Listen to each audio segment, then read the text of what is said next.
Trojan Sports Now.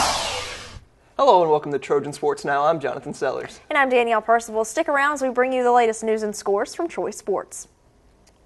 Well, coming off a close loss to Western Kentucky, the men's basketball team was back on the home court Saturday night. While it might not have been the down-to-the-wire finish the men's team's been seeing lately, there's nothing wrong with having a comfortable lead either. In Trojan Arena, you don't see that every game. But when you win by 19, you've earned the right to be a little flashy. Troy beat Louisiana Lafayette 71-52 Saturday for the team's largest margin of victory this season. It's probably our best overall game of the year because we played both ends of the court very well. The men's basketball team has now won 3 out of 4, and Maestri says their success can be attributed to team chemistry. They really did a good job collectively. There's no question they developed better chemistry, and that's something that may help them down the road. I do think they are better as a group than they were a few weeks ago. In 2 of the last 3 games, every Trojan who has hit the court has made a basket, and Maestri says that helps build the unity of a team. I think when you score and you win, you feel like you contributed. You're a part of the thing, and when the group does well, then you're a piece of that group and you've contributed, you really feel good. Maestri says this group has matured not only in their play on the court, but also in their understanding of the word team. When everybody starts getting excited about what the other guy's doing, you forget about yourself and you start really wanting them to look good. When Josh Warren's out there hustling or Ray makes free throws, you start appreciating the other guy on your team. That goes a long way on the court for team chemistry. But on Thursday, the close games returned with a tough battle against South Alabama. Emil Jones had a career night, but it wasn't enough to help the Trojan men's basketball team defeat South Alabama in Mobile. The Trojans fell to the Jaguars 65-62. Emil Jones led the Trojans with a career-high 21 points. Troy shot 39% from the field and 24% from beyond the arc.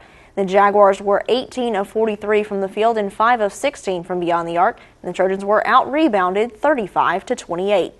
The women were also part of the doubleheader this past Saturday night at home and accomplished something they'd been looking to do all season. The Trojans might not be in the conference race this year, but they did pick up their first Sun Belt win of the season Saturday with a 68-61 victory over Louisiana Lafayette. A lot of teams would have given up by now. A lot of teams would have given up. That's just not the character of kids that we have in this program. They are first in character, and it shows it tonight because they could have given up a long time ago. We wouldn't have been in this ball game.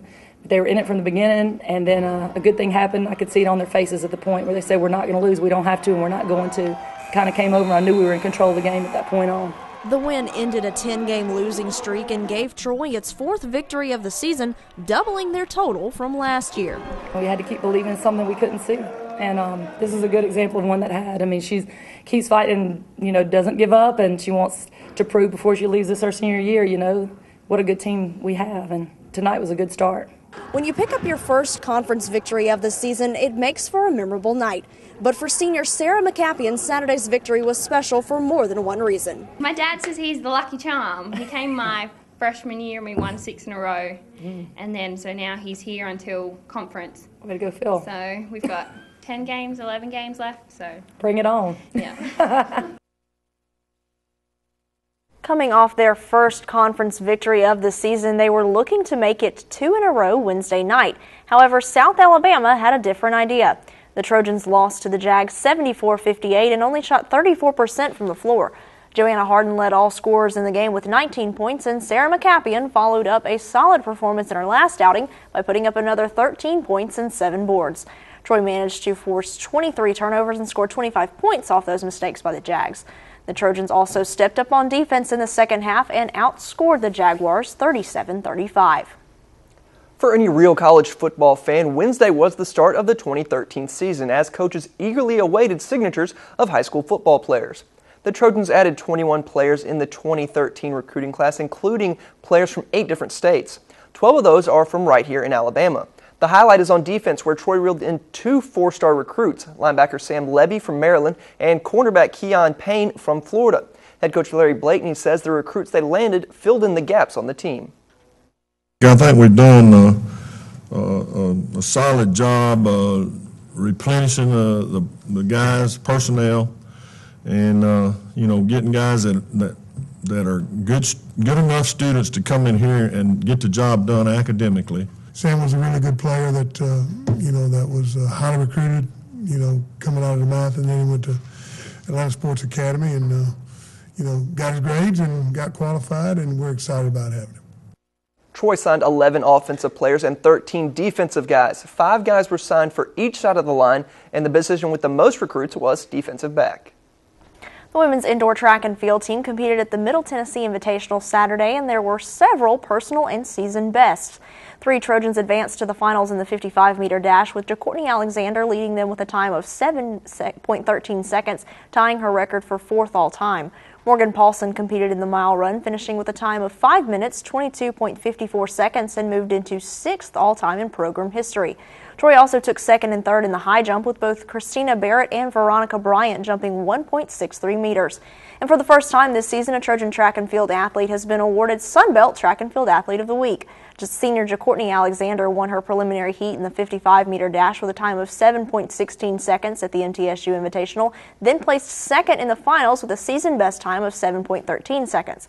That time moves her to number 4 in the Sunbelt, and she was also the heat winner in the 200-meter dash and moved to number 5 in the Sunbelt with a time of 25.05 seconds. Before baseball and softball got a chance to take the field, they had an opportunity to thank the fans cheering them from the stands. Courtney Addison has more. With springtime right around the corner, the Troy baseball and softball team took a day off from practice to interact with the community. Sunday, the gates of Riddle Pace Field were open, and fans from all over stood in line to meet and grab an autograph from their favorite players and coaches. Oh, it was a great turnout, a beautiful day to have fan day, great crowd. I mean, I was so appreciative of the number of fans that came out. To have this big crowd come out and these girls literally spend a long time filling out autographs for young fans, that's really, really a good sign for the great support we should have all season. Both Pierce and Davis introduced their team and coaching staff. They also gave a short bio about each player. Davis added that she feels it is important for the fans to know more about the players than just the number they wear on their back. Though these 2 coaches are in charge of separate programs, they both agree that one common thing is a factor to their success: support from their fans. I think players really feed off of the crowd and the intensity of it. There's nothing like playing at Riddle Pace when the stands are full. And, I really can't remember us not winning a game when we've had that much energy from our fans kind of around. So it means a lot. Certainly think our players play better when they're here and they're loud and help us with the momentum of the game. To have the stands filled to capacity, we love showing what we can do for the fans, and our kids go around after the games and go around and shake the fans' hands and make sure that they're welcome to come on the field and be a part of the activities, because we really appreciate the fans' support, so it just means the world to them. Pierce also said Fan Day gives young players the incentive to practice and work harder. Courtney Addison, Trojan Sports Now. The second class in the Troy University Sports Hall of Fame was announced this week, and 8 former Trojan student athletes, administrators, and coaches will be inducted in April. John Archer, former men's basketball coach; John Doc Anderson, former track and field and cross-country coach; Bobby Insland, Danny Grant, Willie Tullis, and Lawrence Tynes, all former Troy football players; Chan Gailey, a former head football coach at Troy; Joyce Sorrell, best known as a former head coach of the women's basketball team. All of those individuals will be inducted into the Troy University Sports Hall of Fame during the T-Club weekend on April 20th. The men's tennis team ended the weekend with a marathon match that didn't go their way, while the women had a strong start to Sunbelt play.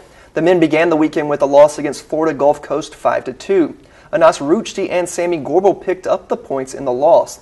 In a match that was nearly 5 hours, the Trojans dropped a heartbreaker to Florida Atlantic 4-3 on Sunday. The Trojans won the doubles point, while Daniel Bustamante and Gorbel picked up singles wins. On Saturday, the women's team picked up a W on the road at Arkansas Little Rock. Troy won the doubles point and the singles at 2, 3, and 4 seeds. The Trojans picked up the weekend sweep with a 4-1 win over Arkansas State. The women are now 2-1 on the season.